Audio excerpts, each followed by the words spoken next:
Bienvenidos. Hoy vamos a poner en perspectiva lo aprendido en electroacústica. La primera pregunta es, ¿dónde ocurre la magia? Pues ocurre en dos sitios diferentes, en los dominios acústico y eléctrico. Empezaremos por tener en cuenta el acústico, ya que es el principio y el final del otro gran concepto, la cadena de sonido. En este primer paso contaremos con una fuente sonora y un transductor. ¿Qué es un transductor?, diréis. Es un dispositivo que transforma una magnitud física en algo más operable. En este caso, nuestro transductor, el micrófono, transformará la presión sonora de la fuente en voltaje. Las distintas características de la onda generada por la fuente influirá en su señal eléctrica análoga.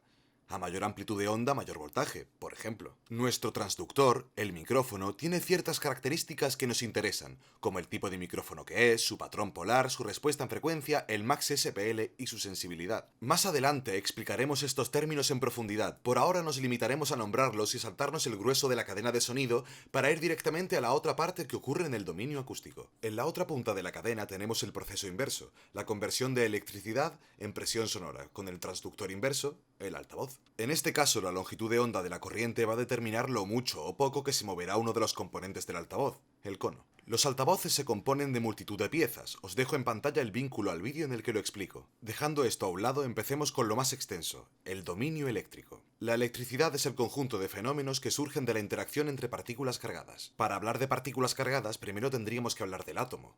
En el átomo se presentan tres partículas fundamentales, el protón, cargado positivamente, el neutrón, sin carga, y el electrón, cargado negativamente. El equilibrio entre protones y electrones es el culpable de que estos últimos se vayan o se queden. En caso de que se marchasen, hablaríamos de electricidad en la gran mayoría de los casos, y de electrónica en aquellos en los que se produjese en el vacío o en semisólidos. Este flujo de electrones de un lado para otro se explica con tres magnitudes, el voltaje o diferencia de potencial, la intensidad de corriente y la resistencia. El primero es, a grosso modo, la energía necesaria para mover el flujo de electrones, que van siempre de donde haya más potencial a donde hay menos. La segunda es la cantidad de electrones que pasan por un conductor en un tiempo determinado, y la última es una oposición a la corriente. Si la corriente eléctrica cambia de polaridad, hablaremos de corriente alterna. En España cambia unas 50 veces por segundo. Si por el contrario no cambia su polaridad, la corriente será continua. Acompañando a la corriente por su camino hasta casa, por ejemplo, nos encontramos con los cables de alta tensión que transportan un altísimo voltaje, pero que gracias a transformadores reducen o aumentan el voltaje según convenga, atendiendo al número de espinas de los dos bobinados. Las acometidas de las distintas empresas de suministro eléctrico llevarán la corriente a los contadores de nuestro bloque y de ahí a nuestra casa. En casa manejamos unos 220 o 230 voltios aproximadamente de corriente, eso sí, trifásica, es decir, que consta de tres fases, un neutro y una tierra, al contrario que su hermana, la monofásica, que solo consta de una fase, un neutro y una tierra. Os dejo el link a otro de los vídeos donde explico esto en profundidad. La electricidad es peligrosa, así que tendremos que tener cuidado en todo momento, sobre todo con los contactos directos e indirectos. Por ello es importante tomar unas medidas de protección que vienen recogidas en la Guía Técnica de Aplicación BT04 de octubre de 2005. Además de toda esta parafernalia de electricidad, nos tenemos que empapar de la electricidad a la que llamaremos señal de audio. Volvamos a la cadena de sonido. De acuerdo. Hemos captado con el micro y este ha transformado esa presión sonora en un voltaje de entre micro y milivoltios. Poco, ¿no? Es muy poco. Necesitamos amplificar este valor para tratar la señal más adelante y para ello la pasaremos por un preamplificador, que puede estar, o no, integrado en la mesa de sonido. Esta mesa será el centro neurálgico de nuestro trabajo. Este preamplificador elevará la señal desde esos microvoltios a aproximadamente 1,228 voltios o más 4 dBu para ser más técnicos. Quizá antes de seguir os tengo que explicar los niveles de la señal de audio. Son los que veis en pantalla: micrófono, instrumento, nominal, línea de consumo y profesional, y por último el de carga. Vale, estamos a la entrada del mezclador de sonido. Nos encontramos con un potenciómetro que nos permitirá regular la cantidad de voltaje que entra o ganancia. Lo ajustaremos a placer atendiendo a monitorizaciones acústicas y visuales, como los búmetros en caso de estas últimas. Os preguntaréis, pero Jorge, mi señal no suena como suenan los vídeos de internet o los conciertos. ¿Por qué? Pues porque no está procesada.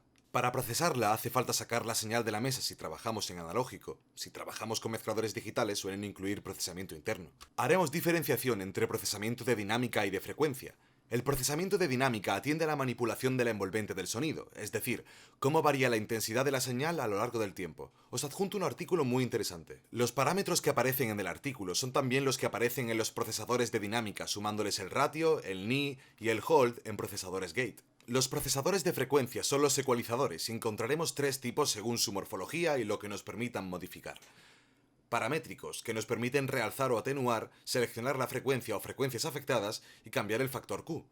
Los semiparamétricos, que no dejan cambiar el factor Q, y los gráficos, que representan la curva resultante de forma visual. De acuerdo, una vez procesada su señal, la encaminamos hacia la salida pertinente de la mesa ajustando los niveles de envío con los faders, que son resistencias variables.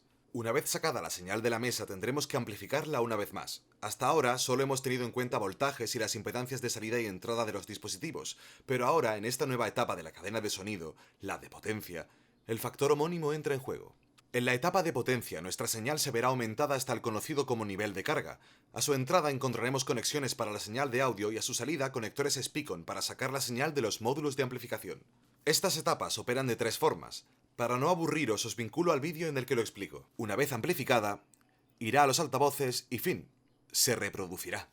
Este es el fin de la cadena, pero aún tenemos pendiente hacer un pequeño anexo sobre especificaciones. Hay especificaciones que hacen referencia al dominio acústico y otras al dominio eléctrico. De lo que iba la cosa, ¿os acordáis?